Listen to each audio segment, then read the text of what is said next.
السلام عليكم ورحمة الله وبركاته. ازيكم حبايبي؟ عاملين ايه؟ معاكم منى امين. ما تنسوش اللايك والشير للقناة وتفعيل الجرس عشان يوصل لكم كل جديد.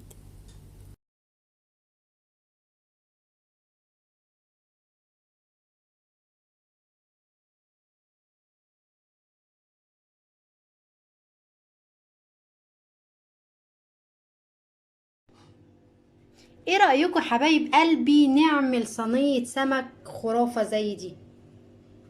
بتفاصيلها بتكاتها بحركاتها. سهلة جدا، والطعم فعلا في منتهى الجمال، واللي بتعمل دايت بالذات هيعجبها الوصفة دي، طعمها حكاية. وهنعمل برضو الرز، اكيد طبعا بتعملوه حلو وجميل، بس هنعمله للمبتدئين اللي لسه ما يعرفوش يوصلوا للون بتاع الرز ده. وهنحط فيه توابل حلوة جدا هتديله طعم حلو. تعالوا نشوف مع بعض هنعمل ايه، ونخش على المقادير. سهلة جدا وبسيطة عشان تجربوه وان شاء الله يعجبكم. ندخل على مقاديرنا يا بنات، سهلة جدا وبسيطة، هي كتير شوية بس هتديكي صينية سمك في منتهى الجمال فعلا. انا جايبة هنا 3 سمكات وسط، وعندي بصل وفلفل وجزر وليمون وطماطم وبطاطس. الجديد بقى البطاطس، بصي يعني ممكن تسيبي الخضار ده كله وتاكلي البطاطس من حلاوتها. ومعايا التوابل بتاعتي: فلفل اسود وملح وكمون وكزبره وشطه وورق لورا وملح، وعندي كرفس، وعندي زيت وخل وليمون وتوم. هنعمل ايه؟ طبعا غسله السمك حلو جدا بميه وملح ودقيق والكلام ده. هنعمل ايه بقى؟ اول خطوه اهو، ده طبعا هخليه كده هنا عشان الصينيه. هنعمل كده بسم الله، نتبل كده.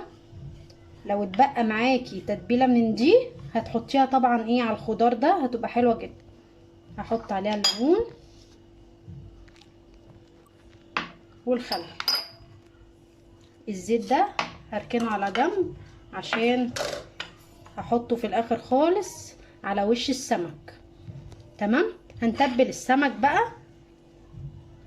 عندي انا هعمله في بايركس عادي، انتي تقدري بقى تعمليه في اي حاجه متاحه عندك. هعمله انا في البايركس. نتبل السمك عادي زي ما بنتبل اي سمك اهو. ولازم تحطي من فوق كده عشان يبقى طعمه حلو من بره، واخد من نفس التتبيله. تمام.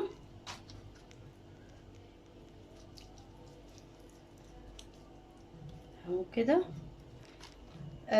ممكن بقى نوع السمك تغيريه براحتك، بس انا بحب الصينيه بالسمك المكاريلي ده، بتبقى طعمها حلو جدا. والخضار اللي فيها مش قادره اقول لكم على الطعم، حلو قوي. فانا بقدر الامكان اليومين دول عشان داخلين على عيد، كل سنه وانتم طيبين، هعمل كذا اكله سمك كده، عشان طبعا هناكل لحمه وهنزهق من اللحمه، فهناكل اليومين دول سمك. تمام اهو كده التتبيله زي الفل. بصوا، اغسل ايدي ونرجع نشوف هنعمل ايه.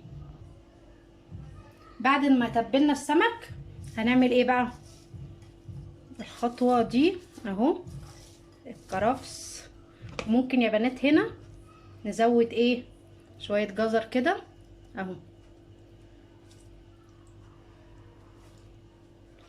بيديله برضو طعم حلو قوي. انا كده كده عامله جزر مبشور وجزر حلقات.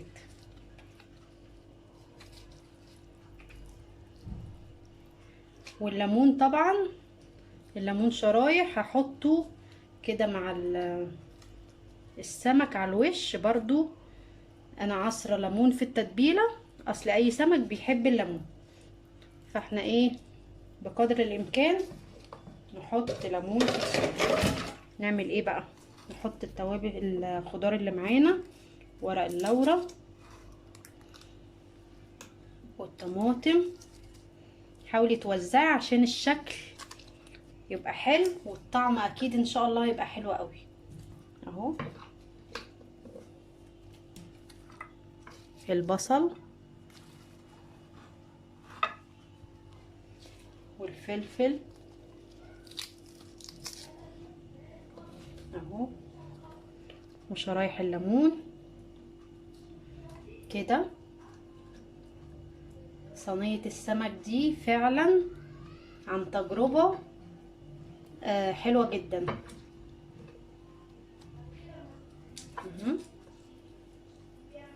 كده، وشوية التتبيلة نحطهم اللي اتبقوا معانا، نحطهم كده ونقلب كويس جدا اهو.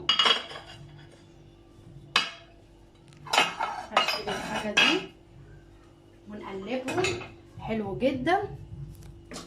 بص هي اصلا شكلها حلو جدا من قبل ما تدخل في الفرن. الفرن طبعا لازم تبقي مشغلاه عشان لازم تدخل فرن سخن اهو. نخلي بقى ايه الخضار كده والسمك ايه كده، شرايح الليمون اهو. ممكن تعمليها في صينيه، مش لازم بايركس، يعني صينيه مدوره، بس انا بحب ايه اعملها في البايركس، بتديني شكل حلو. الليمون اهو نعمله كده على الوش تمام اهو. بصوا المنظر نفسه قبل ما تستوي رهيب اهو. هي مش محتاجه حاجه تاني بقى ايه غير الزيت. بسم الله، مش عايزه حاجه تاني. عايزه تدخل الفرن وتاكلوها بالف هنا وشفا. هدخلها الفرن وهنعمل مع بعض الرز بتاع السمك، كلنا طبعا عارفينه بس هعمله مع بعض. تقدروا تعملوا الوصفه دي بكل سهوله، وتقدروا تضيفوا الخضار اللي انتوا عايزينه. بس هو الخضار اللي هيبقى طعمه حلو جدا في الاكله دي هو البطاطس. البطاطس يا جماعه بصوا، يعني هتحطيها على الرز كده مع السمك مع الجزر والكلام ده، هتحسي فعلا بالفرق وهتحسي بطعم حلو جدا. هدخلها الفرن، وقبل ما ادخلها الفرن هحضر حاجات الرز ونعمل الرز سوا، ونشوف بعد ما تستوي صينية السمك عاملة ازاي. انتظروني.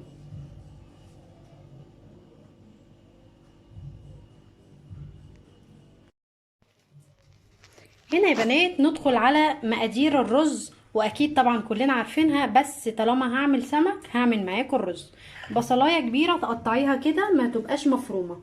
تمام. معايا التوابل بتاعتي اللي هي ايه، ملح وفلفل اسود وكمون وكزبره وقرفه وورق لورا، والميه طبعا حسب كميه الرز اللي انت هتعمليها. تعالوا نشوف هنعمل ايه. مقاديرنا سهله وبسيطه، والرز هيطلع معاكي رز لونه جميل جدا. تعالوا نشوف هنعمل ايه. هنا يا بنات هنعمل في حلة هنحط زيت، وهنحط البصلة لحد ما تديني اللون الغامق مش المحروق. لو المحروق الرز هيمرر معاكي وهيبقى طعمه مش حلو. هوريكي برضو الدرجة اللي احنا عايزينها تبقى عاملة ازاي عشان يديكي نتيجة حلوة جدا للرز. مش هطول عليكم. هسوي البصلايه للدرجه اللي انا عايزاها، واوريكم درجتها ونشوف هنعمل ايه بعدها. اهي يا بنات الدرجه اللي انا عايزاها، الدرجه اللي انا عايزاها. هنعمل ايه بقى الخطوه اللي جايه؟ هحط التوابل كلها اللي قلت لكم عليها، واقلب وانزل بالميه، واول ما الميه تغلي هحط الرز.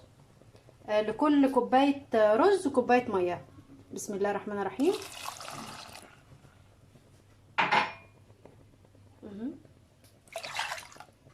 تمام.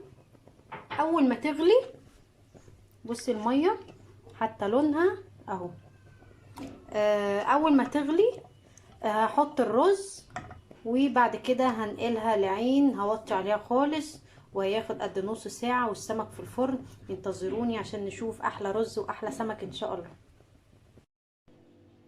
اهو يا بنات بعد ما السمك استوى طبعا الشكل مش عايز كلام. غطيته في فويل ودخلته في الفرن. ولما استوى شلت الفويل واديته وش كده ايه تحت الشواية. والرز اهو بصوا ده اللون اللي انا عايزاه، بيبقى طعمه حلو جدا. جربوه بنفس الطريقة ان شاء الله يعجبكم وينول اعجابكم. بس اهم حاجة نوع السمك المكاريل، لما تجيبيه هاتي الغالي شوية، ما تجيبيش اللي هو الرخيص، عشان الرخيص بيبقى زفر مهما غسلتي فيه ما بيبقاش حلو. فهاتي الغالي شوية طالما هتعملي اكلة بتحبيها.